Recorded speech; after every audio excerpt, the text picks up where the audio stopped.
going on? Welcome to another episode of Fantasy Football Safe Space presented to you by the Fantasy Shot Callers. I am 7 o'clock. I am accompanied with my brother from another mother. Brother Fox, how are you? Hey, I'm blessed. As our third partner normally says, blessed and highly favored. Right. Shout out to Big E. He's on the move. He's on the prowl. He should be back next week. Filling in from him, my OG, the originator, the boss hog himself. Piggy, how are you, man? Oh man, I'm doing well, man. I'm just really happy to even do this again. It's been like 2 years. Oof. It's been right. Hey, you've been in the lives. You've been in the lives. You know, but on the big screen, a little bit different.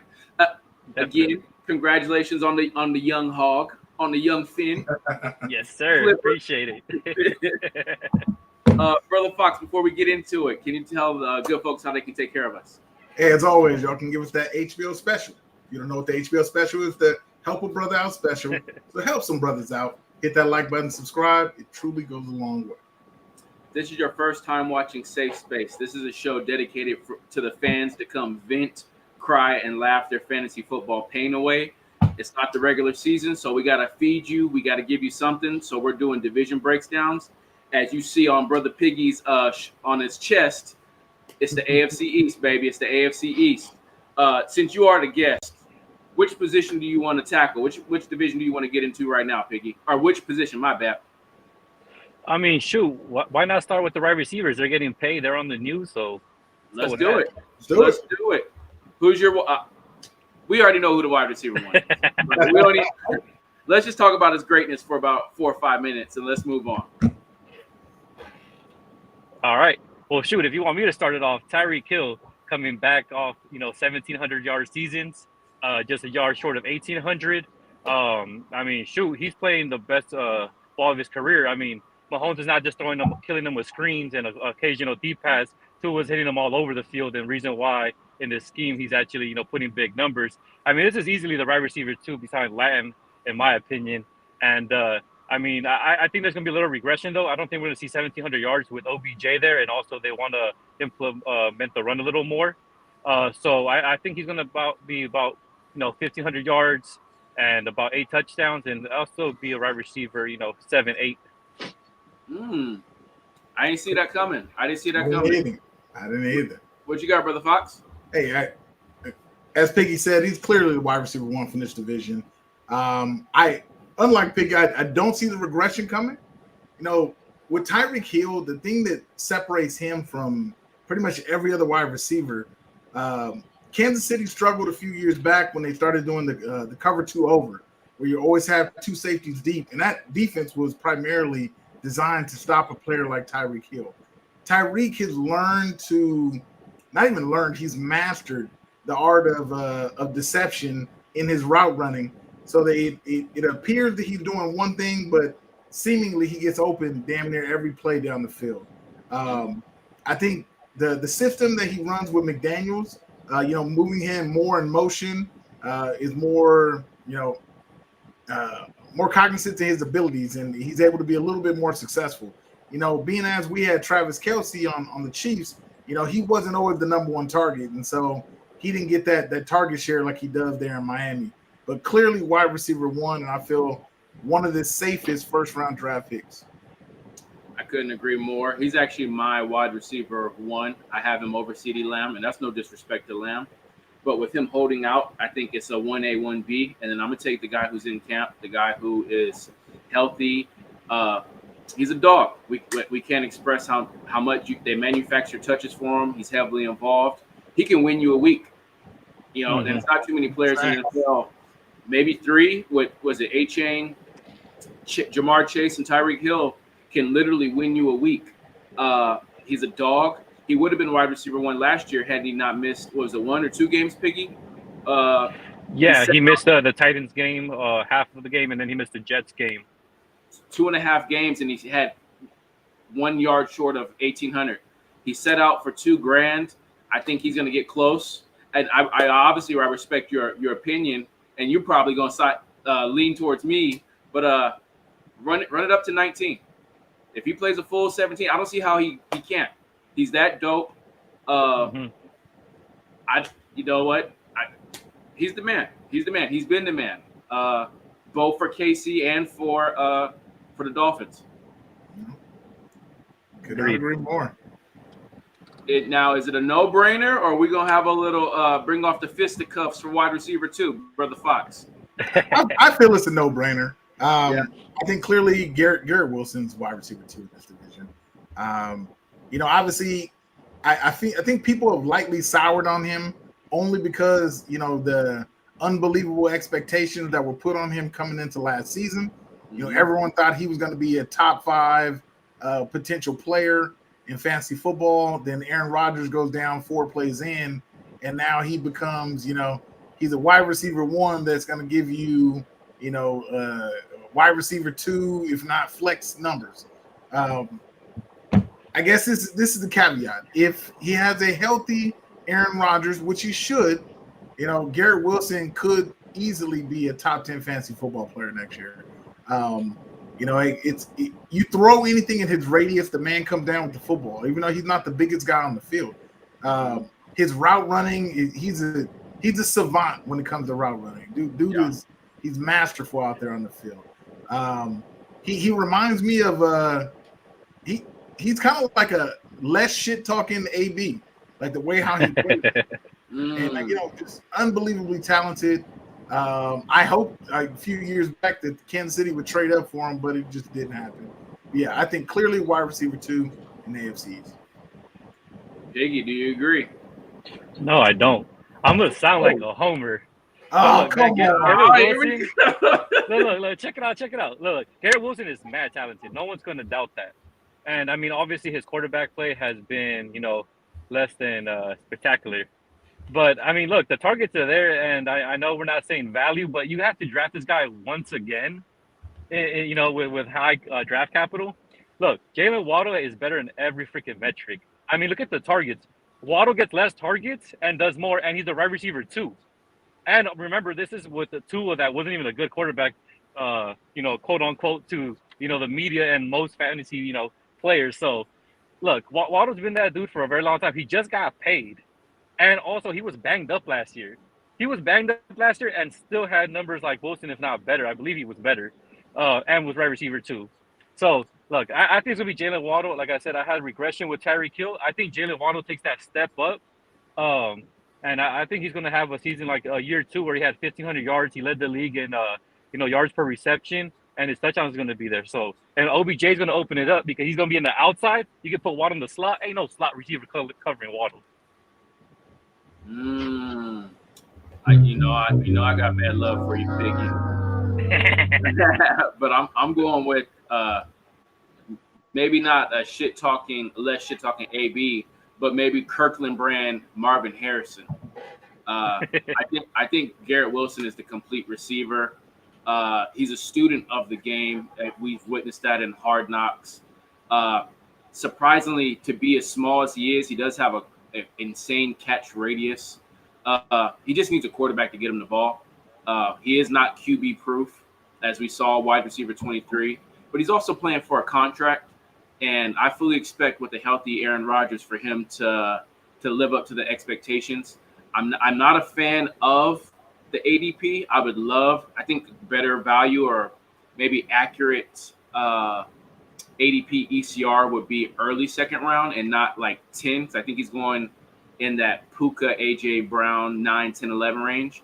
And I think 15, 16, where Marvin Harrison Jr. is going, I think that would be a little bit more fitting. But as far as production, I think Garrett Wilson is going to be the wide receiver 2 over Waddle. And that's no shade to Waddle. I need him to stay healthy. Mm-hmm. Brother Fox. We'll put Waddle as the flex. How about that? I'll take it. Yeah. You like that? Brother Fox, where are we going with it? Well, we'll go, we'll go tight end. We'll go tight end. Okay. Truth be told, this was one of the hardest positions to gauge in this division because I really feel like there's only really one true draftable tight end, and that's Dalton Kincaid. Towards the end of the season, Dalton's usage became far. He started to actually live up to where he was drafted in the first round. And that was mainly because Brandon Knox was hurt. But they also did change the offensive coordinators mid-season. So I don't know if it was a combination of, new coordinator, new toy, or if it was just because Brandon Knox was out. But I've heard nothing but good things out of camp, that he's lighting it up. And I felt even in that game against the Chiefs in the playoffs, like that, the connection between him and Josh Allen, it's there. And I feel like if Josh Allen wants to take that next step, like hell, Kincaid might be wide receiver 1 in this offense. Like he truly might be wide receiver 1 in this offense. Now I'm not telling you to come out here and overdraft him. I don't think he should go before the big 3 of tight ends, but I still feel like he should easily slot in as tight end 4. And I think he's poised for an excellent year. What you got, Piggy? I mean, hey, it's hard to argue with that. I mean, Kincaid, draft capital was there for the Bills' first-round pick. Mm-hmm. The guy proved in the second half of the season what his worth was. And then you have a new offensive coordinator in Joe Brady. I mean, besides Curtis Samuel going to do his thing because he did so well in that, I mean, Kincaid has to be that guy. I don't really trust rookie receivers too much. I mean, yeah, there's a few guys that, pop off, but I think Josh Allen is definitely going to go to his big tight end. And I agree with Brother Fox. Like, yeah, there's a big 3 of tight ends. Even though I probably would, not draft Kincaid, I'd rather get someone like Ferguson a little later and get some more value and probably the same production. But, hey, Kincaid is a dude that definitely, if you have him on your team, you feel good if you get good value for him. No, I mean, I think it's a no-brainer who the best tight end in the division is. Like you said, follow the draft capital, but the target share has to go up without the presence of Stephon Diggs, like without a doubt. And he came on towards the end of the back end of the season, as Brother Fox mentioned. Once he was a starter, he was that guy. Even in the comments right here, it says first read share 21%, ranked 7th in target share. That's only going to get higher. So I think we've only saw like what he did at the back end of last year is the floor compared to what can happen this year. Only concern would be if he starts to get double teamed. How does he adapt to defensive coverages? Because they don't have a wide receiver 1, and I'm not a firm believer in.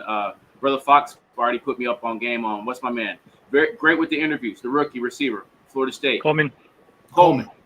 He can't beat anyone off press. Diet Kelvin Benjamin is what he reminds me of.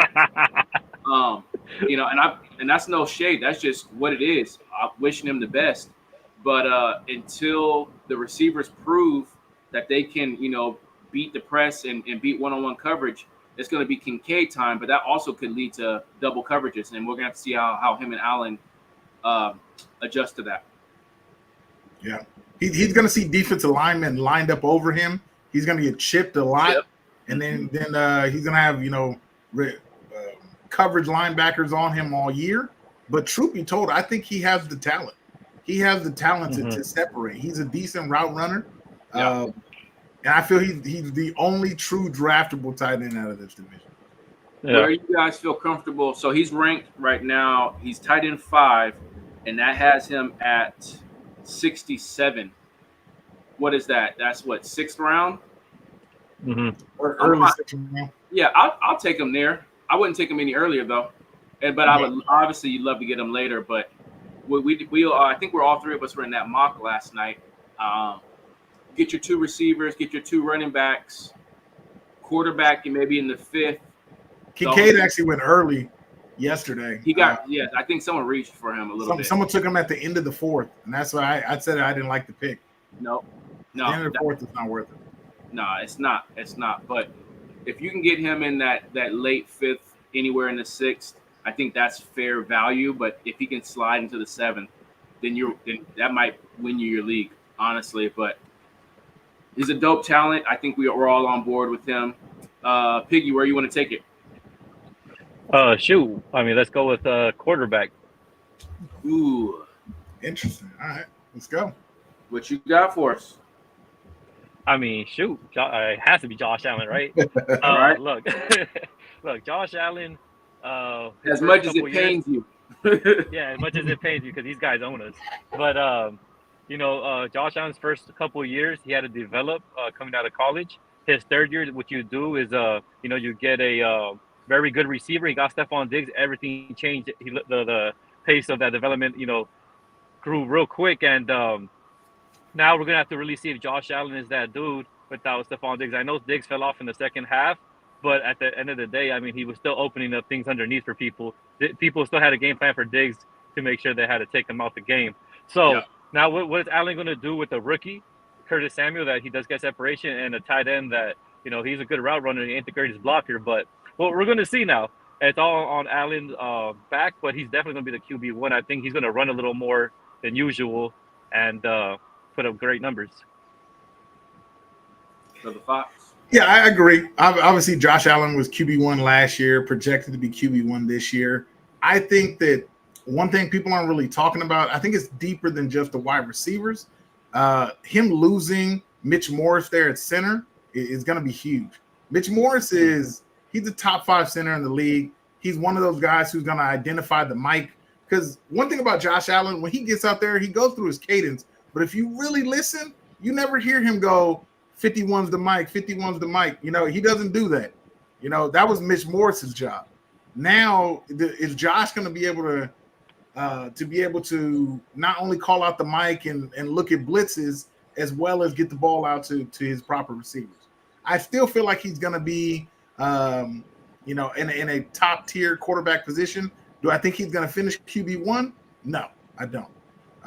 But I still feel like he'll finish top 5 at quarterback, depending on what kind of production he gets out of James Cook. Because I think this could be a hell of a year for James Cook. I'm torn because it's hard to go against him when he's proven. I think he's been QB1 3 out of the last 4 years. But Stephon Diggs was a major player and played a major role in his growth. And Gabe Davis. Gabe Davis is gone too. Gabe Davis is gone. You got a new center. He's always had a kind of a turnover issue, right? Mm-hmm. So is he going to try to do more with less? Is that going to lead to more turnovers? I love the talent. I think he's going to finish as a top 3. I don't know if he's going to be QB1, but I tell you what I don't like. I don't like drafting him at 17 overall. Not at all. Because that doesn't make sense to me. How do you lose Stephon Diggs? You lose your starting center. You lose Gabe Davis, and you're 17 overall. He's going before Harrison Jr., Pittman, London, Ayuk, Etienne, Hurts, Evans, Waddle, Moore. I mean, it's wild to me that you could have a quarterback ranked 17. That's one after the midway point of the second round. You taking a quarterback there in a year where quarterback is so rich. Why would you take a quarterback and even rank him, have the audacity to rank him 17? We got some chats too, brother. My bad. I've been on the screen. Let me go back. Let's see. Albert. Salute. What up, Albert? We got Piggy.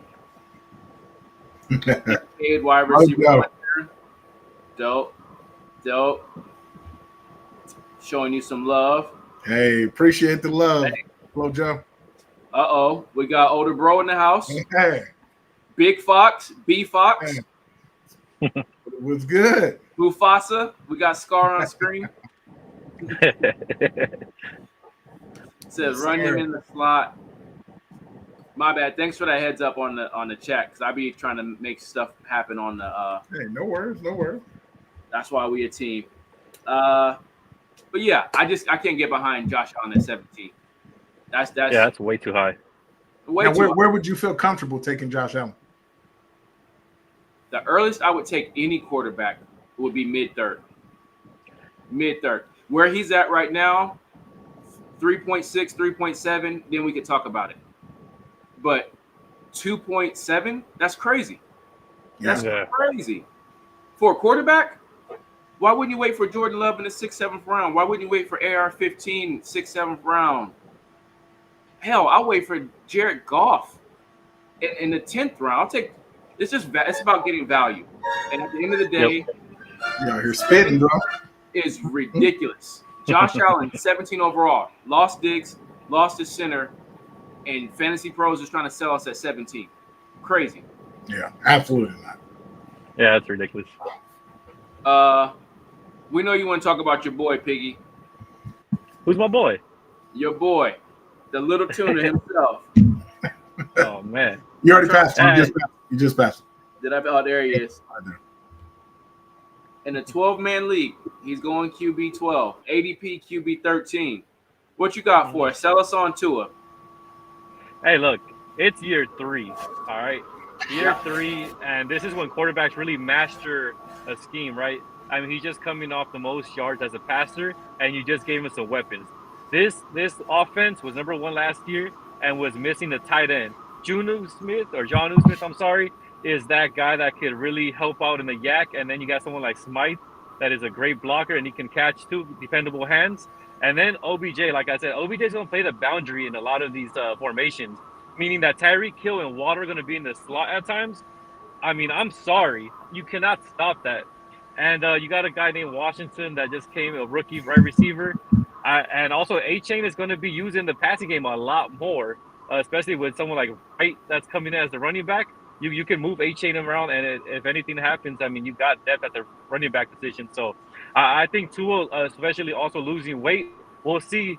I mean, the judo is how he falls and doesn't like break his neck, but he was known as a guy that could move it in college, and he showed in his first couple of years that he can move and get some yards. So I think he's going to extend plays this year, which was something that was hard for him because he was a little heavy last year, and I think he'd be like a QB8. I mean, I'm gonna draft him as a backup if I can. For sure. My issue with Tua has always been the same. They lost two starting offensive linemen this offseason, which they tried to replace one of them in the draft, but again, Tua is like, how long can he really stay upright? And sure, he finished last year at QB 10, but how many of those were the Broncos game plus a couple other games? Like he'll have a swing for the fences kind of game against the Ravens, and then the next week he won't show up. That's my only issue with Tua. Like, Piggy said it was year 3, but this is actually year 5 for him. He's playing on the 5th-year option.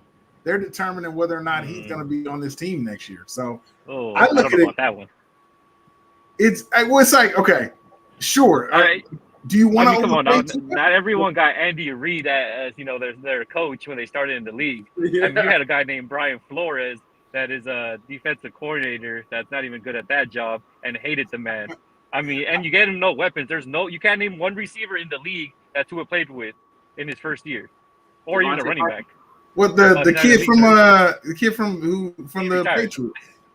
Who? He did retire. He did. They all retired. They're not in the league anymore. Fair enough. Mike Gesicki, but yeah, I don't think he's QB2 from this division personally.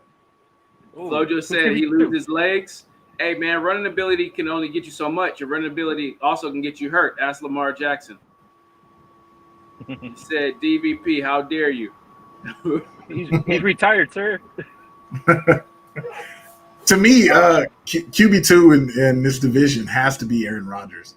The man is a 3-time MVP award winner. Sure, he only played 4 snaps last year, but I would take a 4-snap fucking Aaron Rodgers over a healthy Tua, personally. I just feel like if Aaron Rodgers can get some sense of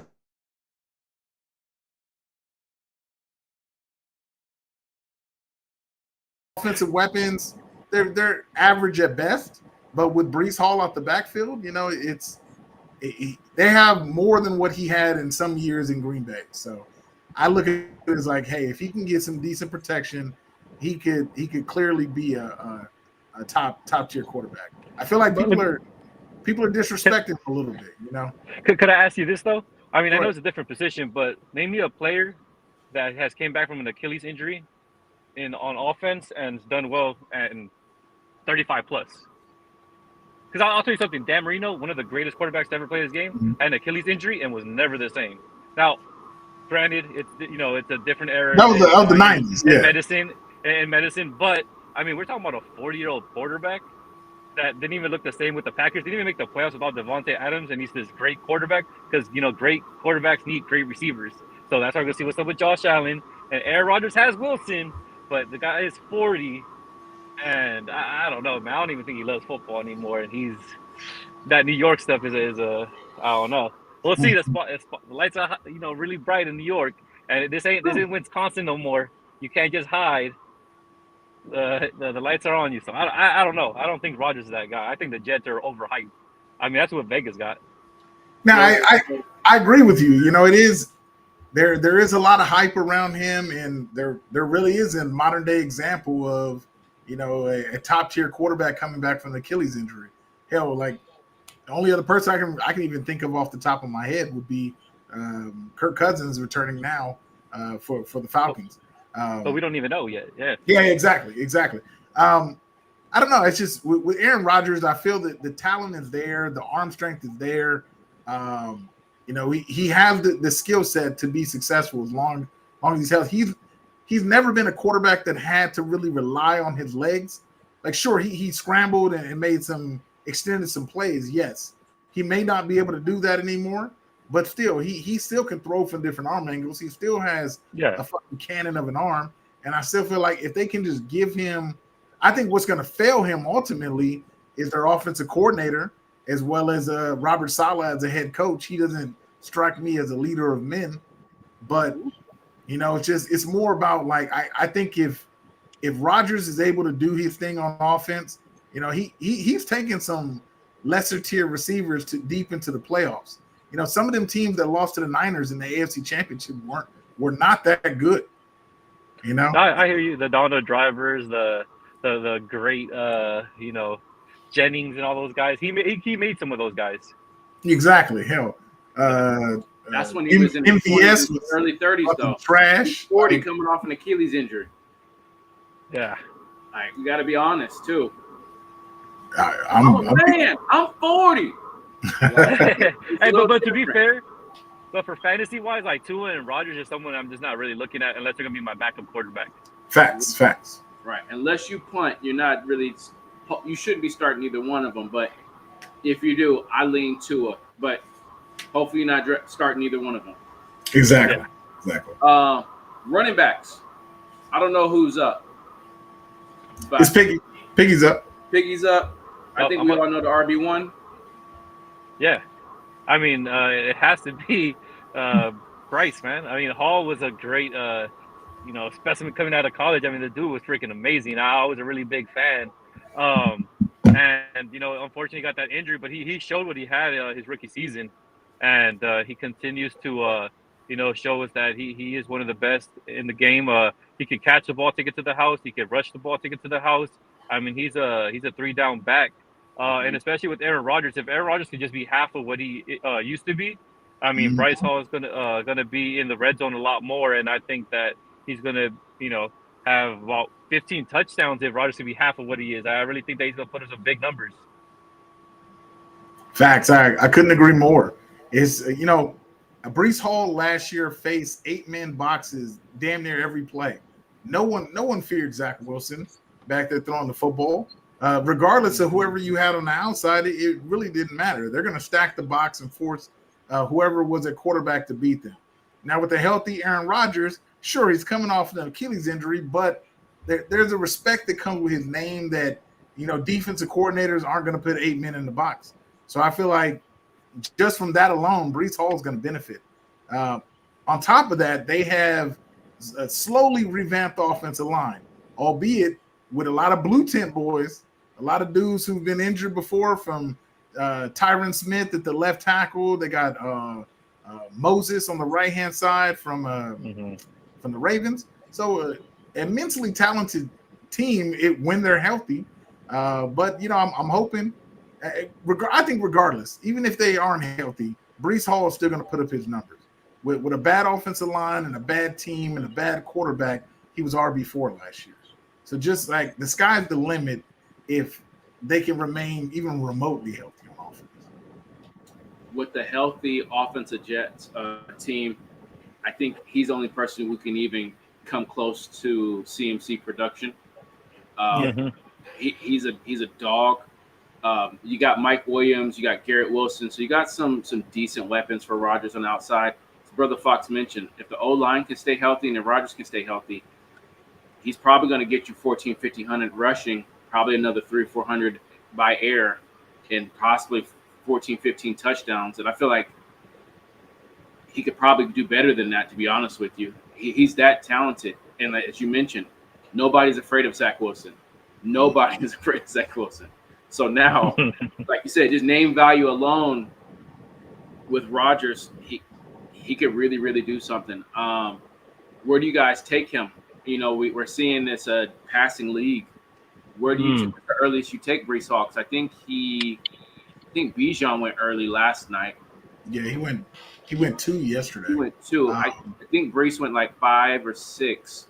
Where do you guys take him? I'll give you the you got CMC, Lamb, Hill, Amon-Ra, Jefferson, Chase. He's currently number 7.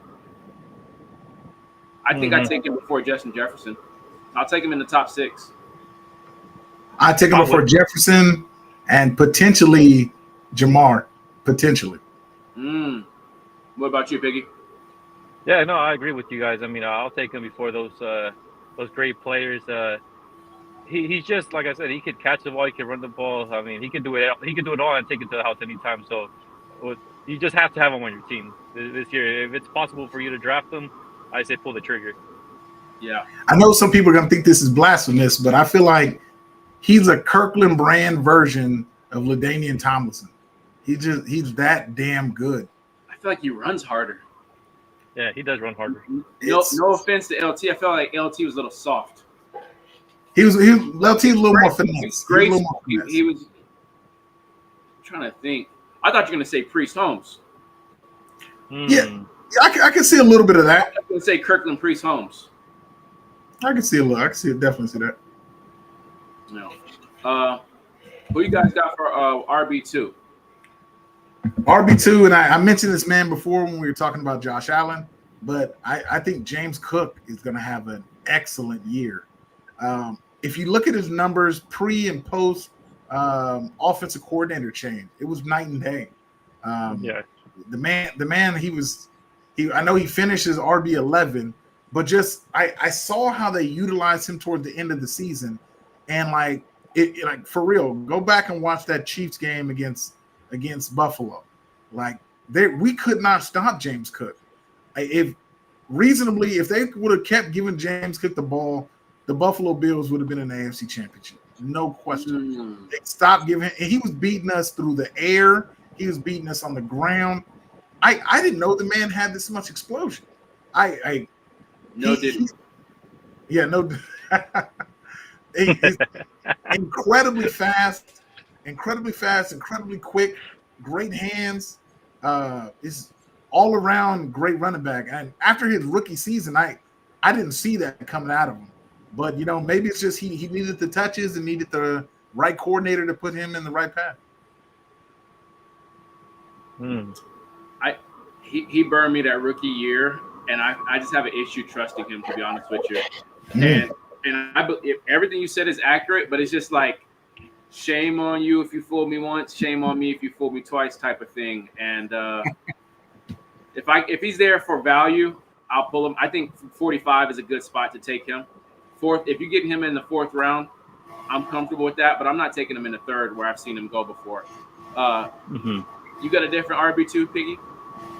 Yeah, I mean, James Cook is a great running back, and I agree that, I mean, he could do it all too, but is he going to get the opportunity throughout the whole season, and could his body take that punishment in 17 games? I think he's up for it, but we'll see if the coaching staff really trusts him for those 17 games. But yeah, now my RB2, I'm gonna go with my boy A-Chain. I don't like his value. I don't like his ADP at all, but I mean I do love the guy, and then maybe Brother Fox could agree with this or see a similarity. But I see like Jamal Charles. I see like CJ2K, not as explosive, because he was special himself. But You know, A-Chain, he was hurt in college. He missed 2 games.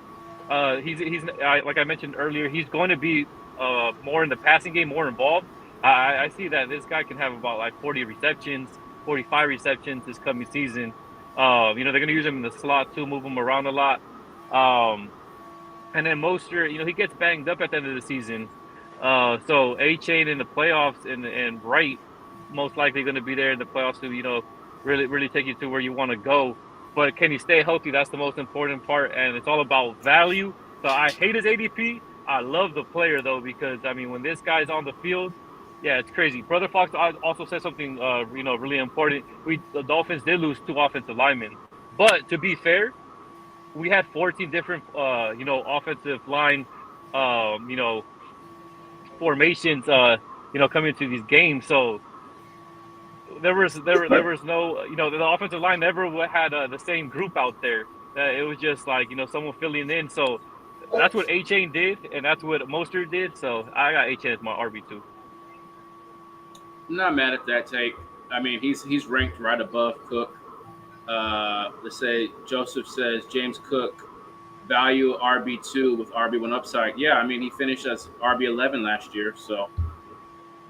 It for me with HN, it all depends on what does the carries look like between him and Mostert. You know, like Mostert is a good running back, but because of his running style and how like he runs upright like Eddie George from back in the day, and like Eddie George used to take a pounding, but the man was 225 pounds and 6 foot, so he was able to deal with that.